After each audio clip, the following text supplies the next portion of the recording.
Michael from Killarney here. Today we've got ourselves a flat battery and we're going to need to change that because this one's dead. First we need to pop the bonnet, have a bit of a look at what we're dealing with and go from there.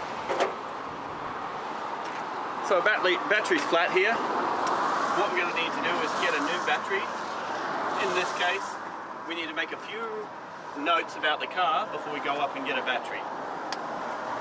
Ideally, take a photo of the battery so you know which side your positive and negative terminals are and which direction they're going. Secondly, get a shot of your VIN number because a lot of auto parts suppliers can supply you with the correct part by using your VIN number. Also, make a note of your rego number just in case you don't know what it is. In this case, this one's KHome6. Make a note of that because the auto parts supplier can also find your car through the rego number. Now we've done all we need to do to get a new battery, it's time to go up to the shop and get a new battery. Right, we've been at the shop, we've got the battery, now to get it out and get it to the ute.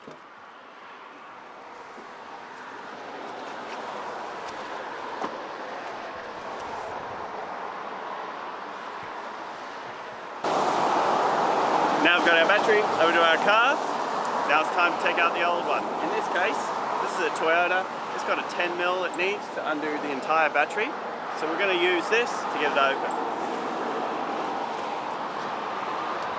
First step is always undo the negative terminal. That way when you're undoing the negative terminal, if your spanner accidentally touches the body of the car, nothing can happen. If your positive terminal touches the car, you can actually create a spark and that can cause the battery to blow up and it can fry your computer. So always the negative terminal. Undo this and just put it to the side. Secondly, undo the positive terminal.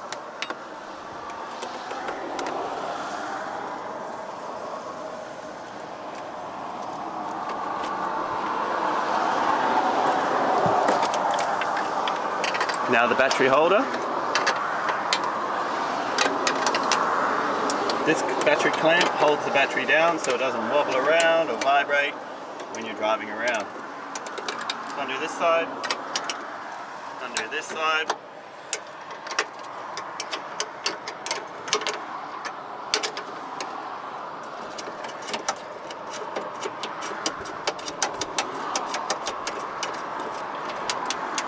And on this side, this battery clamp's just hooked into a hole on in the body of the car. So now I've disconnected that. Let's put this bolt in here so it doesn't get lost whilst we do our next step. We'll just put this to the side. Now the battery's ready to take out. We'll take out the old one. Put it over there. Now we've got to get the new battery ready to go into the car. There's a couple of things we need to do. Ideally, clean up the battery terminals. So we're going to use a little tiny bit of sandpaper to clean that up. If you don't have sandpaper when you're broken down by the edge of the road, you can go ahead and put this battery back together and then later on when you get it back home, you can clean up the battery terminals. Alright, let's get the new battery ready. Just take off these protective covers. Now quite regularly there's wax on these battery posts, so just give them a quick clean up with your sandpaper to make sure you get the best connection for your electricity that you can. Now there's another tool for this, it's a battery cleaner, but if you don't and you're at home, you can just use a bit of sandpaper. And we just want to clean up any little bits of corrosion and get some nice fresh metal, see there, so then that makes a really good connection. We'll do that to the positive battery terminal as well.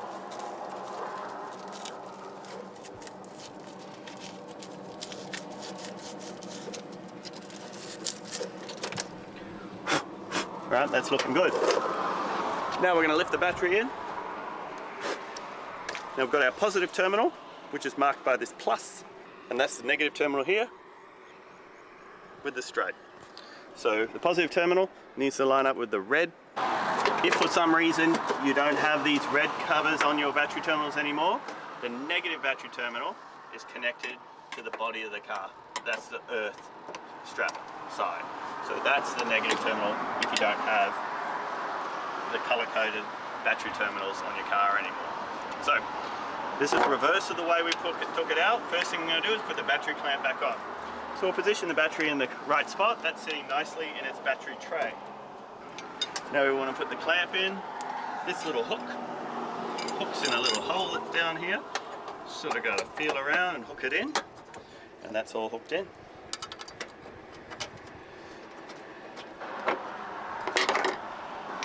Now we tighten this all up.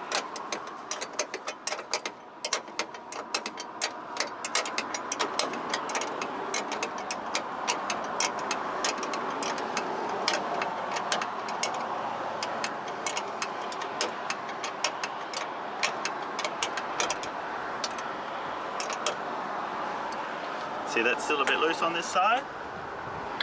You want to tighten this up nice and firm. Feel that's nice and tight. Check the battery's secure. Then we're ready to reattach our battery cables. Positive on first. Set that so it's not in the road of any of your fan belts, and I push that to the back.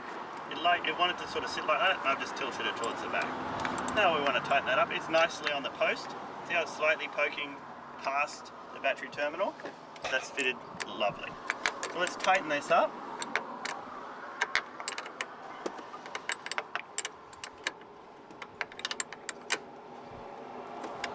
Check it's firm. Let's put the protective cover back on.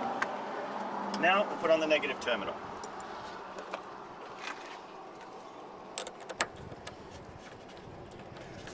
You want to wiggle that down on the post all the way. And that's nice. Sitting in a really good position. Now we'll tighten this up.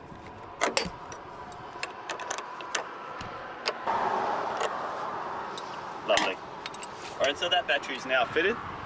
I've noticed here there's a little bit of corrosion on this battery clamp bolt and a little bit here. So I'm going to get some CRC and I'll quickly spray that on there, give this a little bit of protection.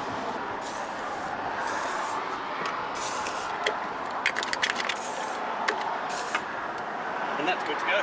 So we put the car back together, time to close it back up. Done. We'll put the battery in the ute, dispose of this later. Let's go see if it all works.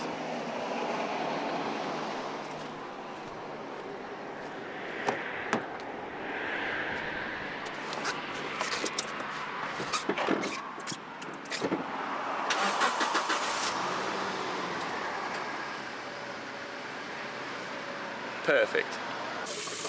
After we've fitted the battery, quickly wash our hands because there's acid on the battery and we want to make sure that none of that's left over on our hands.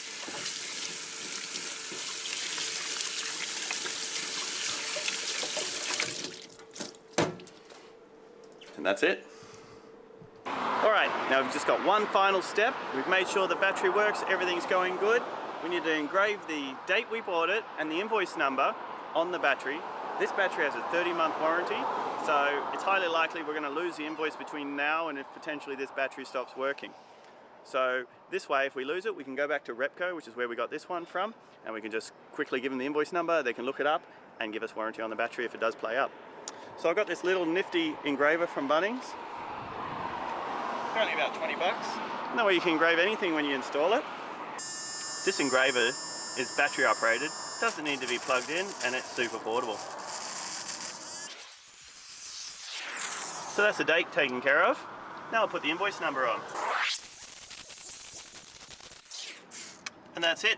Invoice number and the date. We installed it on the battery,